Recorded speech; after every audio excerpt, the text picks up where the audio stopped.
Hi viewers, welcome to my channel. இன்றைக்கி நாம் எல்லாருக்கும் பிடிச்ச பீச் சைடில் கிடைக்கிற வெள்ளை பட்டாணி சுண்டல் மசாலா எப்படி செய்யுதுன்னு பார்க்க போகிறோம். ஒரு கப் வெள்ளை பட்டாணியை 10 மணி நேரம் ஊற வச்சுக்கலாம். 10 மணி நேரம் ஊறினாதாங்க பட்டாணி நல்லா சாஃப்டாக வெந்து வரும். இந்த பட்டாணியை குக்கருக்கு மாற்றி கல்லுப்பு மஞ்சத்தூள் சேர்த்து ஒரு 6 விசில் விட்டு எடுத்துக்கலாம். ஒரு கடாயில் கொஞ்சமாக எண்ணெய் சேர்த்து எண்ணெய் நல்லா சூடானதுக்கப்புறமா ஒரு பெரிய வெங்காயம் கட் பண்ணி வச்சுருக்கேன். அதை இதில் ஆட் பண்ணி நல்லா வதக்கிக்கலாம்.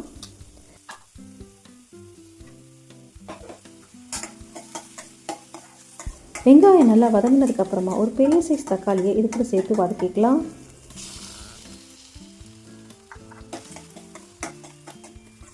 தக்காளியை நல்லா வதக்கினதுக்கப்புறமா இதில் ஒரு 1/4 ஸ்பூன் மஞ்சள்தூள், 1 ஸ்பூன் மிளகாய்த்தூள், 1/4 ஸ்பூன் கரம் மசாலா சேர்த்து நல்லா பச்சை வாசம் போகிற அளவுக்கு வதக்கிக்கலாம்.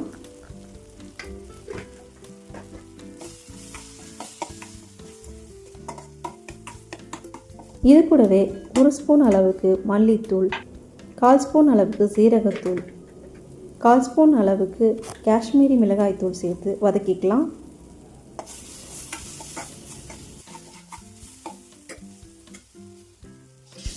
இது கூடவே கொஞ்சம் தண்ணி ஆட் பண்ணிக்கலாம்.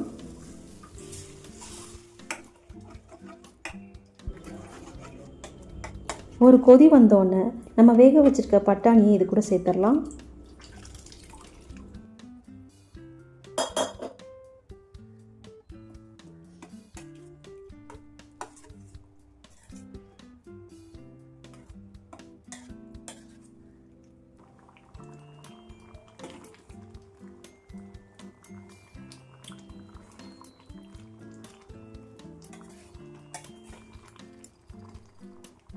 கொஞ்சம் பட்டாணியை இந்த மாதிரி மசிச்சு விட்டுக்கலாம்.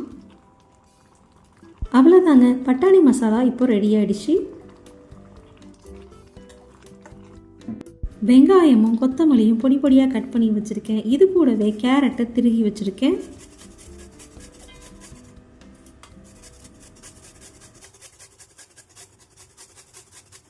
பட்டாணி மசாலாவை ஒரு பவுலில் இப்போ ட்ரான்ஸ்ஃபர் பண்ணிக்கலாம்.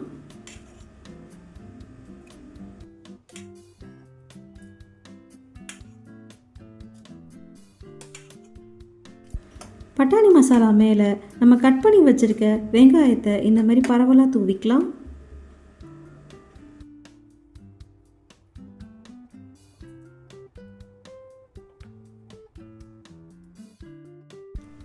கேரட்டையும் கொத்தமல்லி இலையும் தூவிக்கலாம்.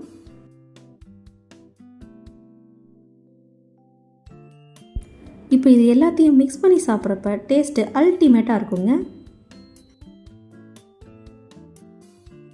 எல்லாருக்கும் பிடிச்ச இந்த சுட சுட பட்டாணி மசாலாவை நீங்களும் ட்ரை பண்ணி பாருங்கள். இந்த வீடியோ பிடிச்சிருந்தா லைக் பண்ணுங்கள், கமெண்ட் பண்ணுங்கள், ஷேர் பண்ணுங்கள், சப்ஸ்கிரைப் பண்ணுங்கள்.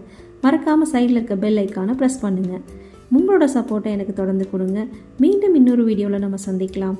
Thank you all.